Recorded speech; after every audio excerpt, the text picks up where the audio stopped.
Sme v Prahe, sedím s Vladimírom Štepánom, energetikom, predsedom politického hnutia Jasan. Viac som potom porozprával o tej strane, je to nová politická strana, respektíve hnutie. Sme tu kvôli tomu memorandu, kvôli Aliancie za zrušenie Green Dealu. Máme totiž to veľmi podobné programy, naša politická strana Zdravý rozum a tvoja politická strana. Potom by sa ťa poprosil ako povedať aj tie dva body toho politického programu, ktorý máte. No a my už predtým sme samozrejme spolu komunikovali, tak pán Štepan prejavil ochotu, respektíve ako mal kladný nejaký prístup k tomu, keď sme sa bavili o Green Deale, o potrebe jeho zrušenia, jeho zastavenia, jeho vlastne úplnej eliminácie. A takisto prejavil aj ochotu pridať sa k tej iniciatíve, tej zatiaľ stredoeurópskej iniciatíve za zastavenie Green Dealu, za zrušenie Green Dealu. Takže ja by som ťa teraz poprosil, aby si nám o tej tvojej strane povedala, teda hlavne o tých motivoch, lebo o našich motivoch ja som už x-krát hovoril, ale o tvojich motivoch, prečo si napríklad ty a tvoja politická strana za zrušenie Green Dealu. Tak ten Jasan vlastně vznikl proto, že naše skupina odborníků, která se ustavila proto, aby pomáhala vyvést republiku z krize, tak vlastně nenašla pochopení ani u stávající vlády Petra Fialy, ani u žádné z vládnoucích stran, ale ani u žádné z opozičních stran. Tady jsme zkoušeli podpořit i některé opoziční strany a tam jsme se neshodli na tom programu, kde my jsme se shodli zcela jednoznačně, tak s nimi jsme se neshodli v některých věcech, já potom řeknu teda co. Takže to byl důvod, že jsme si řekli, no aby nás někdo poslouchal, aby jsme jako o sobě taky nějakým způsobem dali vědět, tak si musíme založit ne stranu, kde cílem je dostat se k moci a někde prostě chodit na všechny ty zasedání, ale hnutí, protože cílem hnutí je udělat změny.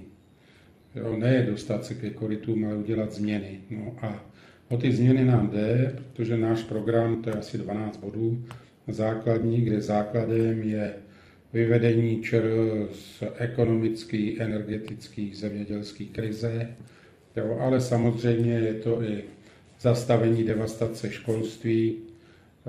Co se týče vojenských výdajů, tak máme problémy s tím, abychom souhlasili s posíláním zbraní na Ukrajinu, s tím nesouhlasíme.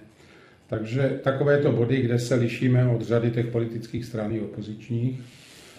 No a proto my jsme se založili a ty naše dva cíle, tak jak byly deklarované, a byly vlastně také totožné s cílema zemědělců, kteří manifestovali tady v Praze. To první je zrušení Green Dealu jako největšího zla, které nemá opodstatnění a je založené jenom na lžích. A to druhé je, aby co nejdříve odešla vláda Petra Fialy, která má program Bídá válka. Nic jiného nás nečeká jako občany České republiky a průmyslu. Takže to byly takové ty hlavní důvody, proč jsme to hnutí založili.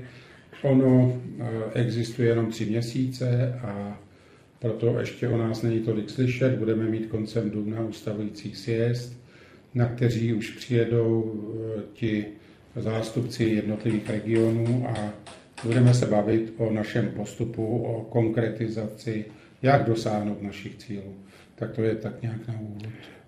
Aby sme to ešte tak upresnili, lebo keď na Slovensku niekto toto video bude pozerať, si povie, no tak ďalší v rade, ktorý nechce Green Deal a prečo by on zrovna nechcel Green Deal, asi by si mal hlavne pre slovenských posluchačov alebo divákov povedať, že kto si vlastne. Ja som povedal síce energetik, ale tak je energetik a energetik, hej.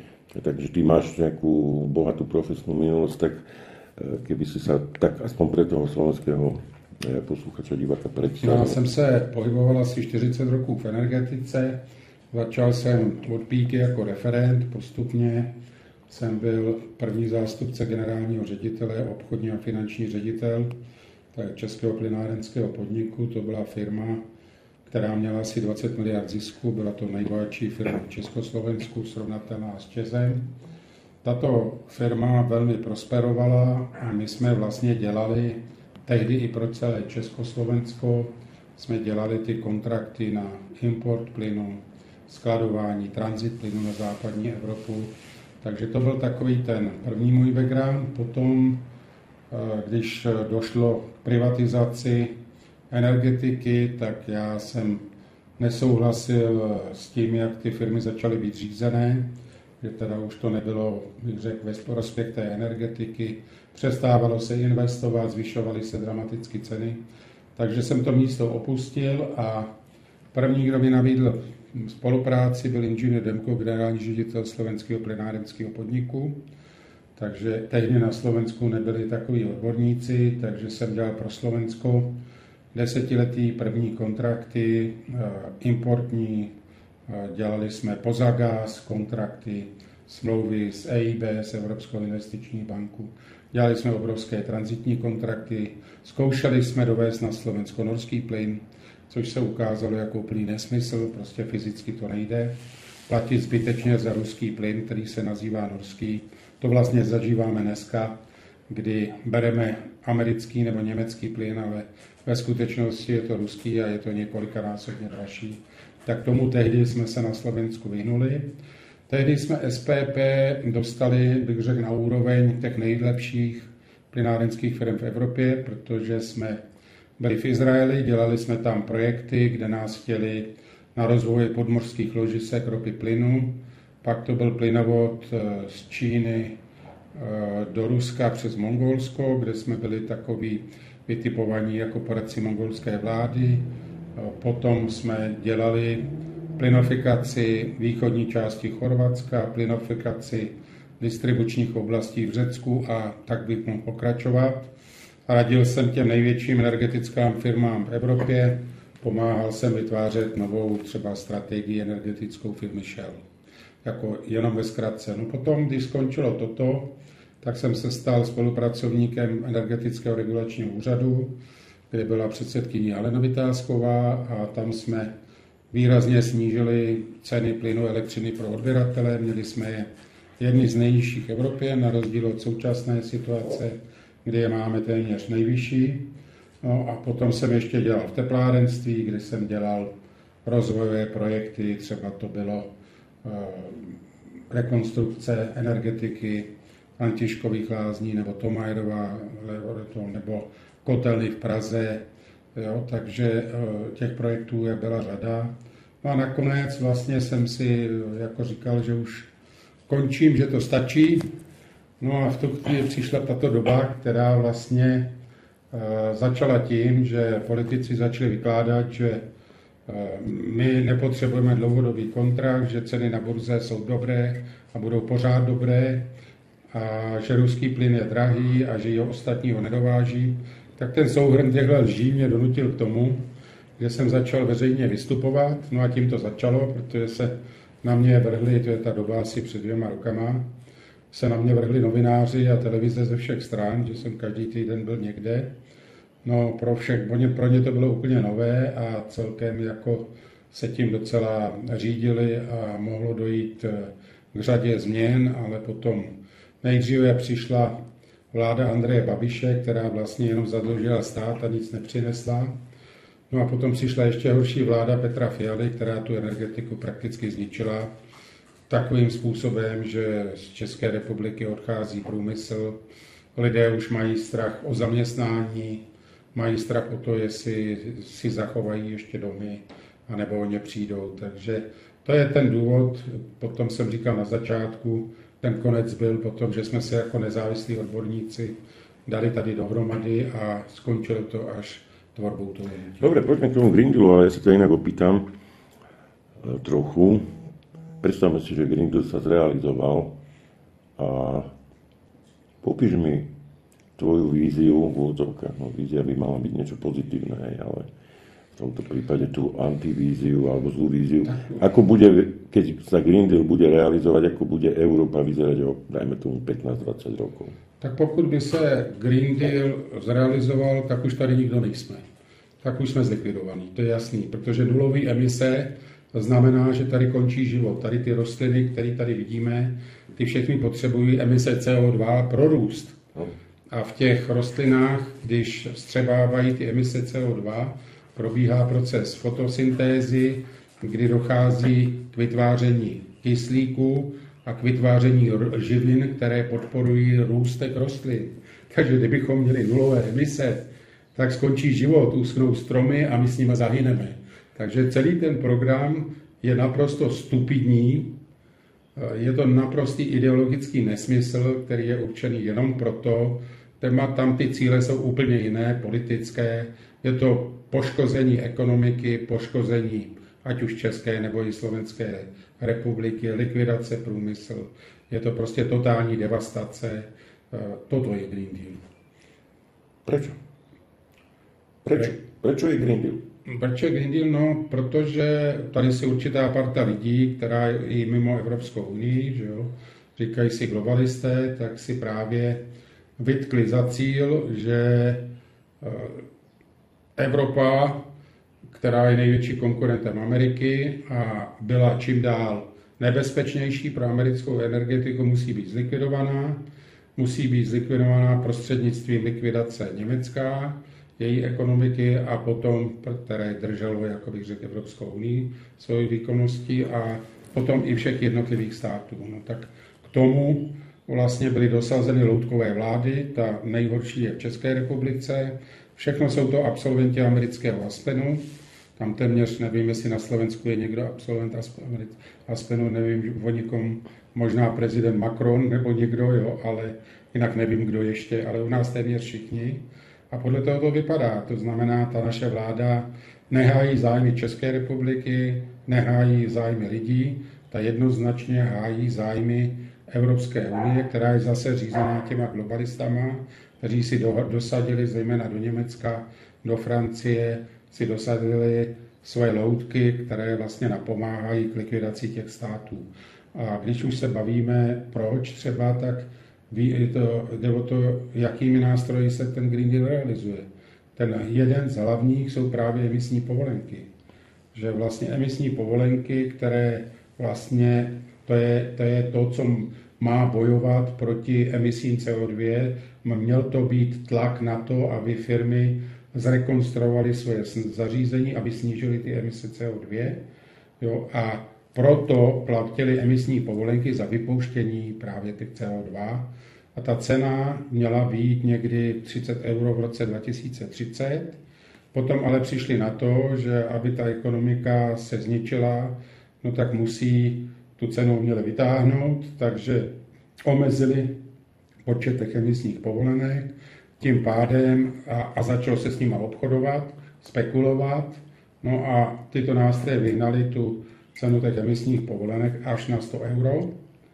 A to vlastně znamená třeba u nás, že cena emisních povolenek už je potom vyšší než cena elektřiny, tím pádem se elektrárny zastavují. Jako u nás 2 elektrárny už mají být už v roce 2025 zastaveny.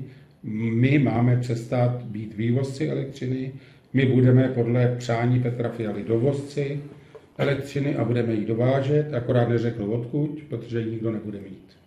Ale to je nezajímá. A toto je problém kvůli emisním povolenkám. To je důsledek těch emisních povolenek, že vlastně ta cena těch emisních povolenek, která se přičítá k ceně elektřiny a zvyšuje dramaticky tu cenu, tak vlastně tou výší ty ceny, potom ty elektřiny, vlastně potom likviduje ten průmysl, likviduje i obyvatelstvo, jo, a tím pádem vlastně potom tady dochází ke všem těm inflacím, recesím a všemu tomu, co vlastně zažíváme jako ekonomickou, energetickou krizi.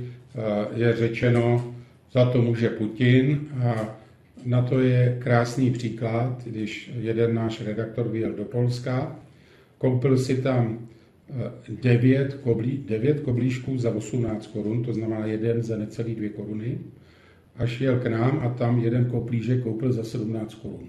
Aha. Tak říkám, jak to ten Putin udělal, že tak pomohl tomu Polsku, že tam ten Putin tam prosadil koblížek za 2 koruny a u nás ji prosadil za 17. Jak on to dělá?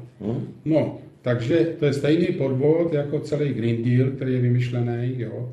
Takže ten nástroj toho Green Dealu, jsou to emisní povolenky, ale to jako není jenom to, oni přece říkají, vy budete platit emisní povolenky nejenom fabriky, ale z rodinných domů. Ano, vy zrušíte kotle na plyn s účinností 95%, které jsou skoro bezemisní, povinný kondenzační, a místo toho budete vyrábět elektřinu v paroplynových cyklech, které mají účinnost pod 50% a platit emisní povolenky.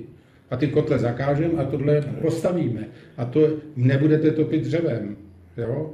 Nesmíte chovat víc než 10 slepic doma. Nesmíte chovat domácí zvířectvo. To všechno je Green Deal zase v zemědělství. Znamená, jako pomalu i lesy převedete do správy Evropské unie, ty s ní budou hospodařit. No co s nimi udělají, to víme. Že jo? To znamená, že ten Green Deal ve svém důsledku taky znamená to, co jsme se bavili na začátku, nebo jak v minulém rozhovoru, že vlastně tady nebude voda, protože když se naruší ten ekosystém, ten zdravý les, jako jo, když prostě se tam přemnoží kdejaký škůdce a bude likvidovat ty lesy, tak vlastně přestane to vypařování z těch lesů, to znamená to, co stoupá nahoru a vytváří oblaka a z těch oblaků potom zpátky se to vrací jako déšť. Profesor, docent Pokorný, tu přednášku vám můžu poslat, můžete ji klidně zveřejnit. Ten vlastně říká tady na Průhodnicích, kde žije Andrej Babiš, tady je region, kde je, já nevím, 100 hektarů nebo kolik plochy a v posledních letech 30 jich bylo zastavěno všelijakýma skladama, obchodama a já nevím čím, silnicema. No a region, kde pořád pršelo, tak tam už nezaprší.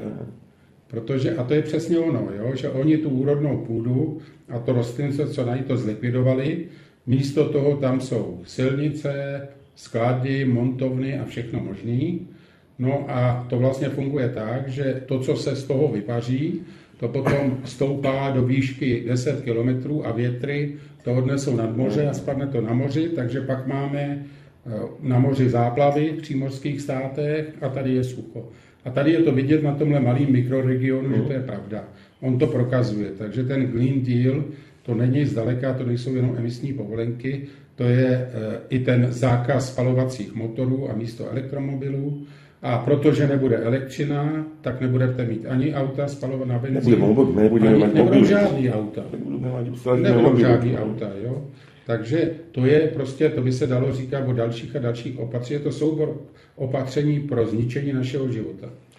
Dobre, tak ste sa pridali teda k tej iniciatíve za zrušenie Green Dealu. A posledná otázka je krátku odpoveď. Prezident Klaus tvrdí, že, aspoň ak som ho správne pochopil, že ten Green Deal sa nedá už zastaviť, že už je to v takej fáze. Myslíš si, že je to ešte zastaviteľné? No, že to je, já bych s ním nesouhlasil, to tak není, jo? Protože první, co oni udělají, oni ten Green Deal zastaví a bude to prázdná šlupka. Oni nemůžou přiznat, že to je nesmysl. On bude dál. Ale ceny emisních povolenek, které nastoupaly z těch 30 na 100 euro, už jsou na 60. Veliký tlak dolů. Když bude ještě tlak, klesnou na 40, na 50, na 30 a ztratí význam. A takhle to bude se vším. Co v tom zemědělství říkají, jo, taková ta půda, jak jsme řekli, že už ji nesmíte obdělávat. No to už ji můžete obdělávat. Jo, a ty další věci, co jste chtěli, že s tím zákazem chovu toho dobytka, no to už taky můžete. No tak co zbyde z Green Dealu? No z něj nic nezbyde, akorát řeknou, no my jsme jim ustoupili v některých věcech. Prakticky to znamená likvidaci Green Dealu, ale to, co si řekl, je strašně důležitý, to jsem rád, že si to řekl. My musíme trvat na tom, že oni ten Green Deal škrtnou.